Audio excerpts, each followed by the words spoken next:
যারা সব সময় আস্তাগফিরুল্লাহ পড়ে তাদের রিজিকের কোনো টেনশন হয় না, রিজিক নিয়ে তাদের আর কোনো চিন্তা থাকে না। আল্লাহ নবী নূহ আলাইহিস সালাম তিনি ওনার জাতিগোষ্ঠীকে বলেছিলেন, ফাকুলতু আস্তাগফিরু রাব্বাকুম ইন্নাহু কানা গাফফারা, তোমরা বেশি বেশি ইস্তেগফার পড়ো, তিনি ক্ষমাশীল। ইস্তেগফার পড়লে কি হবে? ইউরসিলিস সামা আলাইকুম মিদরারা, রহমতের বৃষ্টি বর্ষণ হবে, তোমাদের জমিগুলো উর্বর হবে। ওয়া ইউমদিদুকুম বিআমওয়ালি ওয়া বানিন, আল্লাহ তাআলা তোমাদেরকে সম্পদে বারাকা দিবেন, সন্তানে বারাকা দিবেন। ওয়া ইয়াজআল লাকুম জান্নাতিন ওয়া ইয়াজআল লাকুম আনহারা, তোমাদের ফসল ক্ষেতগুলো সবুজ শ্যামল হয়ে ভরপুর হবে, তোমাদের রিজিকে বারাকা নেমে আসবে। তাহলে আমরা যেন বেশি বেশি ইস্তেগফার করি।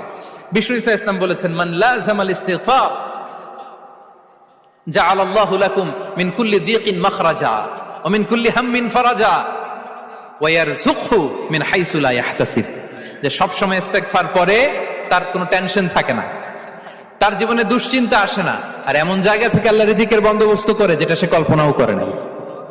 সুবহানাল্লাহ বিহামদি। আমরা যেন বেশি বেশি ইস্তেগফার করি।